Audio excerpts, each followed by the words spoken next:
So I'm really short compared to you. oh, maybe we can do a trick where you sit closer to the camera. Okay. I didn't do my research at all. Whatever you say, I'm just gonna be like, okay, that's actually pretty stressful because you're the first guest on my channel ever, apart from my sister. So, Oh well yeah. done to you. If I could clap myself every day, I would. That sounds weird. This is Jade. Hello. That's your. Yeah, that's my real okay. name. Yeah, Yeah, I do I have. haven't done my research yet. So, Jade has a very interesting job, don't you? I'm a vintage clothing dealer. Sounds like you're doing something illegal, but... Well, to be honest, my actual husband the other day did actually say that I was very similar to a drug dealer. Because it sounds like that, and yeah, it kind of is. Like, you have private appointments with people, you know, inviting them to your shed, you know, like, if that doesn't sound suspicious, I don't know what does. And I pick you up in a black van. Oh yeah, you did. You're not only the owner of a vintage selling business, but you also started this vintage women magazine. Yes, so I am the founder of the Vintage Woman, which is a magazine based on vintage aspects but not vintage ideas. So I was really wanting to start a magazine for the past like 5-6 years, and obviously there were a lot of vintage magazines, but they didn't sort of ring my bell because they were kind of like, oh, let's talk about the fashioning and let's talk about this and let's talk about that, and I wanted to have like a magazine that basically talks about modern ideas, modern sort of women. Our first theme is about bosses, so I wanted to give the aspect of a platform to women that might have a vintage style or a vintage business or something vintage aspect, but have real modern ideas. Kind of like a modern vintage lifestyle. Yeah, pretty much. So yeah, I started a magazine called The Vintage Woman. So it's coming out May. So the first issue is... I did some research. Yay! Yeah. Well, you should have, because I bloody I interviewed know. for the website. Basically, the first issue, we are an online magazine, so it's great because if you are based wherever you are in the world, it's a problem. postage is an absolute arse. So this is the fact that anyone in the world can watch it and literally download it. It's a biannual, so it's twice a year. And then we also have a website, and that gets updated every week with 2 articles a week. So yeah, go check it out. Okay, so I have some questions about your job because like it's obviously a very different perspective. I'm just buying vintage, you know, like I'm just at the very end of it. Yes, you're the and end I'm user. just getting the product. Yeah. Like what it's like to sell it in terms of like, let's say contacting the client. Like what is the absolutely worst client that you ever got? I'm very thankful that I have a business and it is a niche business, and I'm very grateful for each client that I have. But what I do not deal very well with is rudeness. Please, thank yous, which is common courtesy to anyone. Like just the basics. Basics for me, it's sort of just please, thank you. Don't demand things. Just politeness. Because a lot of people send me questions and it's like, how much? Question mark. Wow. And I'm just like, hi, nice. That's getting closer to the drug dealer job. Yeah, pretty much. Like literally like, how much? What's this? When can you deliver? But basically to start a human interaction, because social media and that kind of stuff can take away the social sort of aspect. And I'm kind of a very social person. And like from my perspective, I also like the more like personal contact with the seller, other than just being like, oh well, I'll get you the price when I can. You are my business, so me giving you the attention that you need is my job. Sorry, I just feel like grabbing your hand and going like, let's talk about it. It was quite funny because when I owned a shop, I basically, all my clients, I knew when their son's bar mitzvahs were, I knew like when they went on holiday, I knew that they were going through a rough patch with their husband. Like really core group, they follow me. Like I have a core group of clients that literally will follow me wherever I go. When I close the shop up in London, they still come down, have a cup of tea, have a chin wag. That's actually amazing. Like I was thinking about how you had this business in London and then you moved down south. Yeah, I moved down south. Into this really like small town. Yeah, and middle of still nowhere. get a lot of clients that are willing to like come down here, like to have a look at the products themselves. Because it's not just a vintage aspect of buying clothes, it's an actual sort of, what is the word? It's an experience. I source clothing just for clients. I know their measurements, I know what they like, so therefore it's a whole like try buy situation, and it's so me like kind of getting into this stylist, you know, personal stylist area. Pretty much, because there's a lot of my clients that started off not wearing vintage, weren't into it, and then discovered a whole new confidence by wearing vintage. Because it was clothes that women that normally live on are on the high street that you can't sort of, the sizing's off. Yeah. So when they were buying vintage, they were like, oh my god, this is the best cut I've ever had Yeah, in my life. I know. I've had that moment. Like, yeah. look at my ass. Yeah. Like, I was like, look look at at my my ass. waist. Like literally, Yeah. you know, I've got clients that I've literally first dressed to wedding dress.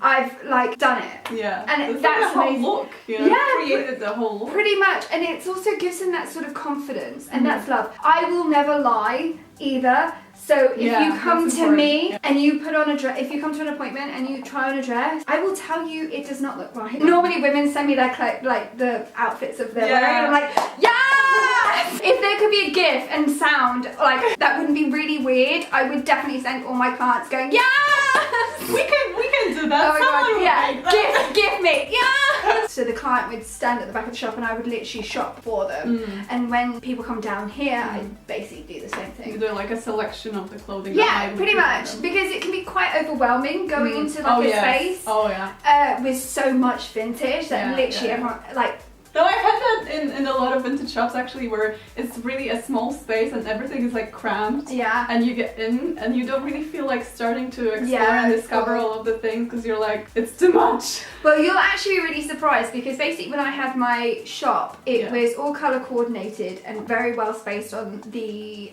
rails. Yeah. Same here, I've basically copied my shop. So it's actually kind of really the ability to touch and tactile kind of situations. But once you see, because I only specialise in true, from the 1900s to the 1950s, there's a little bit of 60s, but there's not much. You can just get overwhelmed by prints.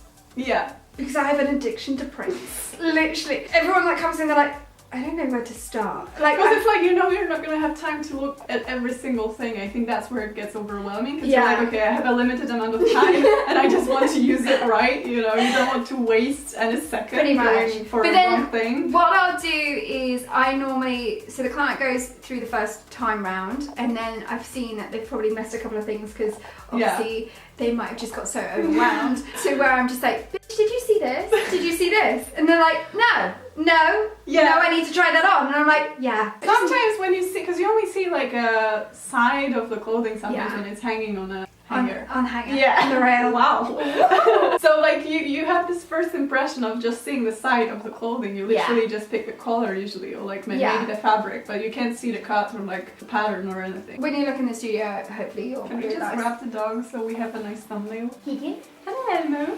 Hello. Oh my goodness. Are you jealous? Can we get, we're getting a dog each. Oh my god. Hello. Oh. So what's the weirdest place where you've ever sourced vintage?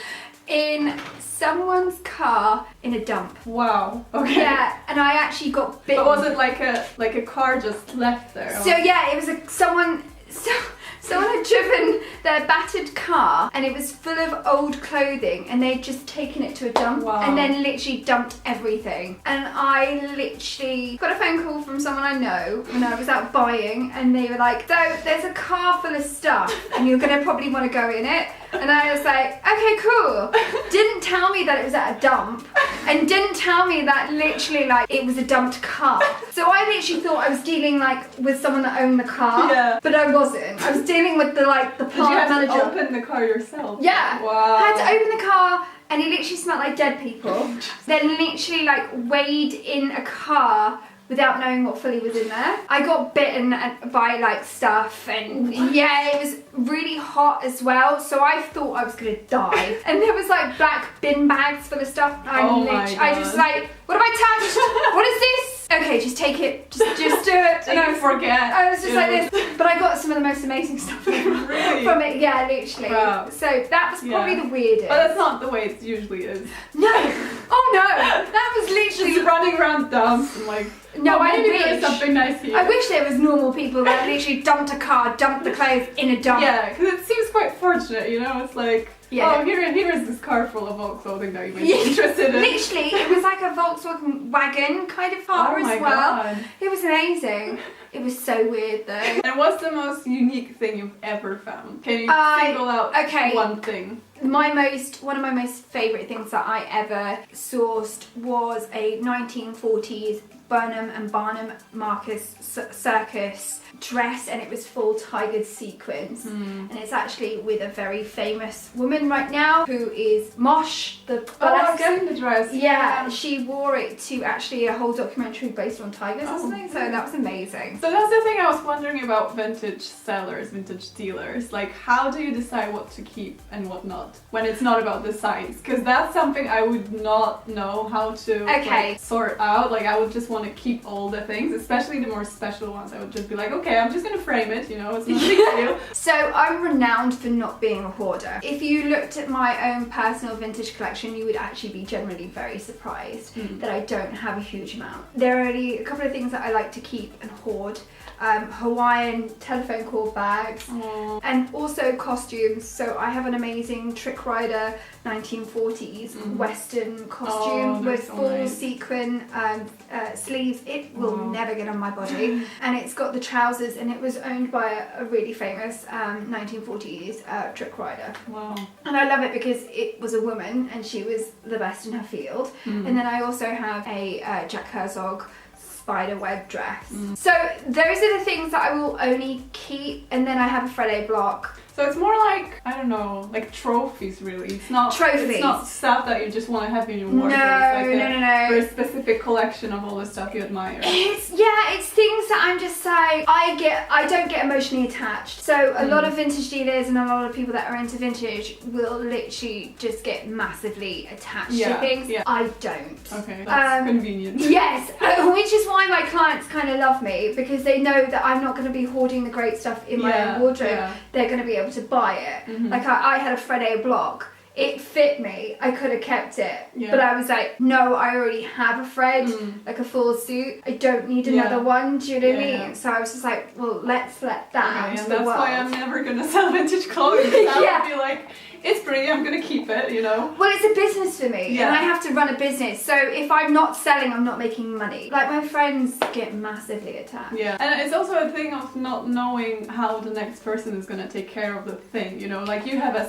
specific group of people that buy from you usually. Yes. So you know most of them are going to take good care. But if someone is, let's say, selling online to strangers, they can be like, oh, I don't want to sell this because they're going to cut it apart or like do something with it. You know, you never know. I think it's very different. If I was a different style of seller, maybe a lower end kind of seller, that would happen. But because I specialised in 1900s to 1950s, and then I specialised in the rarest of the rare, no is literally going to buy my stuff and cut it up because they've paid too much money for that. Sure, yeah. Do you know what I mean? Yeah. So I'm at the fact of like, if you're buying from me, it's because you're a serious collector or you're in love with the print. Like, you're not going to really like do that. That's my builder guy. Hi, I need to pay him money. But yeah, so no one's going to buy stuff and if they do, well, good luck to them. They've paid a lot of money for it. When it comes to like really old stuff, what's your opinion on wearing really old clothing? Fabulous. Do on you too. I mean, listen, I have no judgment. If that's your style, that's your style. Like, literally. But I was thinking about like,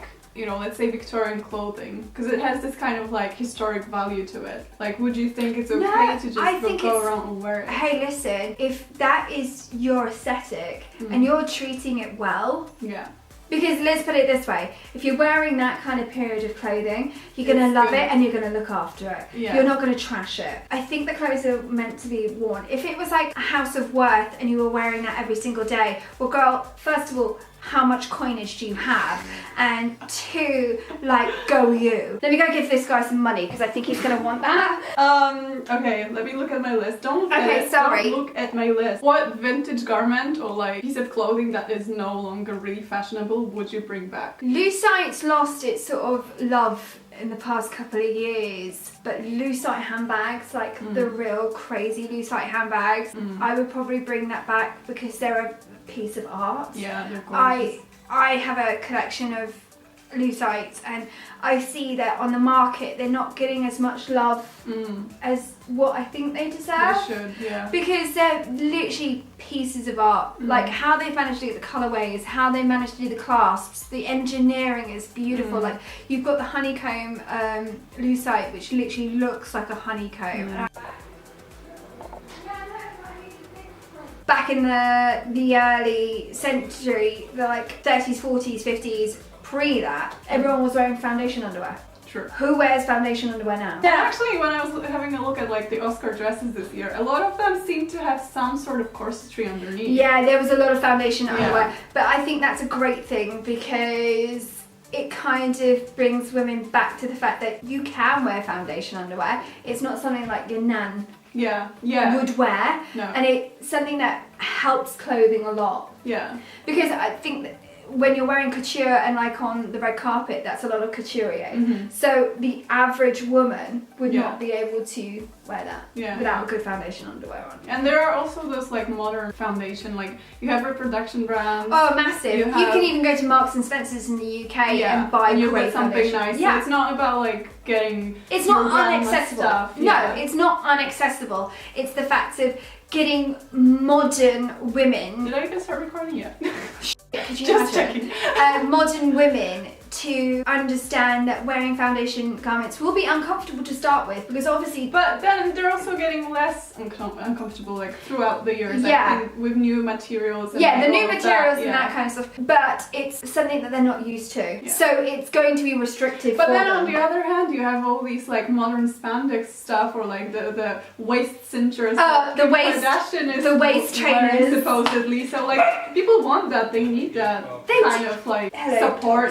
Let's see. But in general, like women are looking for this kind of thing. What they're doing is they're going for the fix of literally going for plastic surgery, and they don't realise that foundation garments can already do the job without having to go for surgery. Except for the fat ass, I mean that's just padding, my love. Like literally you can do that with padding your pants. FYI if you want that. And then also the body like standards, they change so quickly. I feel really bad for women that are doing surgeries right now, because in 10 years they're gonna have to be doing something else. They're gonna have to take out those Like I've been watching early 2000 music videos lately, and everyone was so flat. And I remember my friend was having this like big bum problem, because like no one had big bums back then, and she was like, oh, I hate my butt, it's so big. 10 years later it's suddenly fashionable and everyone wants it. I mean, I have a very vintage body. I have a 36 to 38 bust, a 28-inch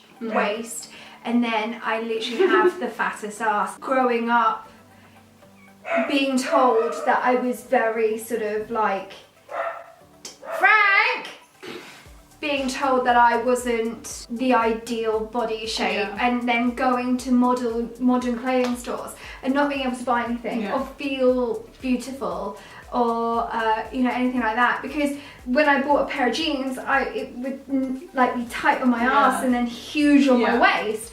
So I grew up in like the period where flat women were beautiful, and now like women of curves have got they're kind of more focused on because of Kim Kardashian. But then I suddenly realised, well, sod trends, sod everything like that, you just have to love your body no matter what it is. Because it's going to change sooner or later. Honey, my tits are probably going to go to the floor. I'm going to probably put one over my shoulder. I think you just have to be confident in your own body. I think you have to kind of get over the trends. The trends will not last for the rest of your life, so you just have to be happy with your own self. And that's what I really like about wearing vintage, is that I don't have to worry about not having clothes, for spring or something, because they're not fashionable anyway. Like I'm kind of No, there is trends, I would say, massively within vintage though. Like there's a huge thing right now for Plastiflex. Handbags, Plastiflex, like as soon as they come in, they go. There's a huge thing. Hungarian blouses. Then there's also 1940s trouser suits, hand painted like this. The hand painted. Showing off. The real rare stuff. A lot of people want it, but the problem is that I think a lot of people don't realise, like people like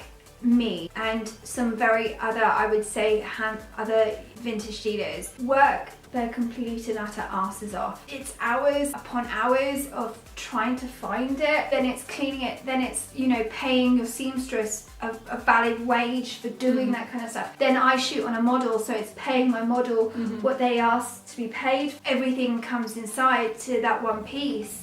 And I don't go to a warehouse and buy by the bulk. I go all over the world and I hand source everything. From all of the processes and stages, which one is the most time consuming for you? The most time consuming is fixing, cleaning, steaming. I mean, I am dyslexic, and then I have to measure everything. Then I have to figure out what the issues are, if I can fix them, if they're just doable right now, you know, because if I don't get them fixed, then obviously that's lesser of the price, so I can charge less. And then it's making sure that it's steamed clean and that it looks presentable, it smells nice, that kind of stuff. That can be really consuming. Like I sold a trouser suit. It was hand washed for like 4 or 5 days, and that's a process. Like it was a whole process, and then you can't do it and everything at once. No, it's like one individual piece for 4 days. Like I had to literally like go upstairs every half an hour to make sure that it wasn't bleeding. Like literally, and then you're having like the anxiety of like, oh my god, is that going to be ruined? My husband thinks I'm absolutely batshit crazy because I'm like having dinner and they're like, I've got to go upstairs. I gotta check on my pants. Yeah, literally, I have to go check on my pants. People don't realise that literally like you can spend like up to a week on one piece just cleaning it, and that can literally be so time consuming. It's actually, it's really stressful. Like because usually the garments I get are quite clean, so I don't need to do anything. I had this one jacket that had a massive stain on it, and it was said by the seller that he doesn't know if the stain is gonna go away, so I might as well just pin something there, or like embroider. And I was like, I might do that. It's really cheap, you know. It was kind of a steal. So then cleaning it and like kind of just waiting there, like I don't know. I was just so stressed out that I'm gonna mess this thing up. You know, it's gonna shrink.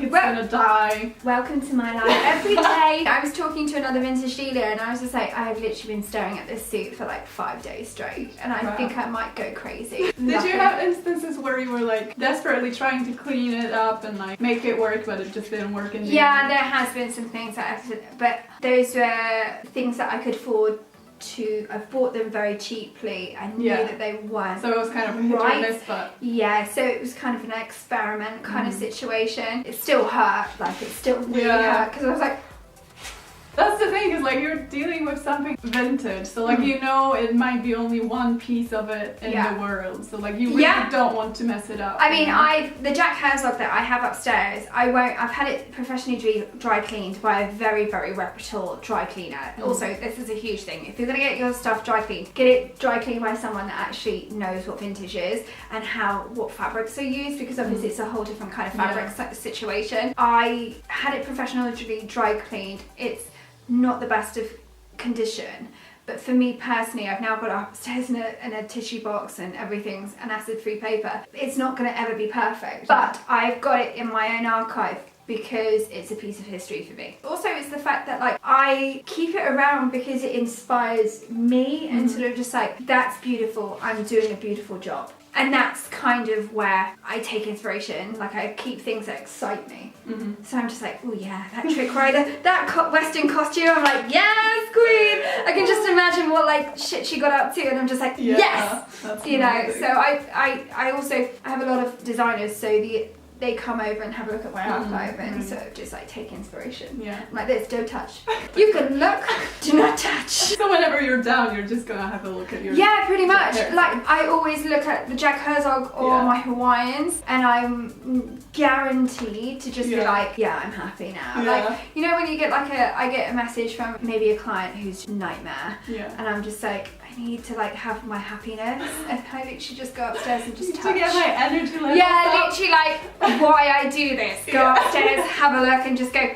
Obviously, my job is literally a personable thing, so I deal with people all day long. And you know how up and down some people are. Is there, like, maybe one last question, is there like a big competition in the market? Or is it more like everyone's friendly, everyone's doing a different thing, a different field, so like you don't really care? Honest opinion, there is competition, massive competition. There's a lot of dealers that badmouth other dealers. I do not care, because you know what? I've built my reputation on myself. I've built my reputation on my own taste, and you can always tell the really great dealers because they've built their own vibe. I don't get jealous. There's a load of vintage dealers that I literally think, good on you, congratulations, that's a really good piece. And that's why I always message other vintage dealers, or if I see them, I'm like, hey, what's up? You know, a lot of people try and avoid each other. I'm just like, It is what it is, do you know what I mean? We're all in this together. We're all in this together. You know, there's a few vintage dealers in the UK that I literally like have constant communication with, because I'm just like, you tell them not to deal with this person because they didn't pay you, or you know, you keep it kind of rolling like that way, or I might have stock that I can't sell, they can sell. I'm working, I'm blessed, I'm busy, so I don't need to worry about however everyone else is sort of doing. Because I'm a workaholic, I think it's the fact that I have a low tolerance for bullshit.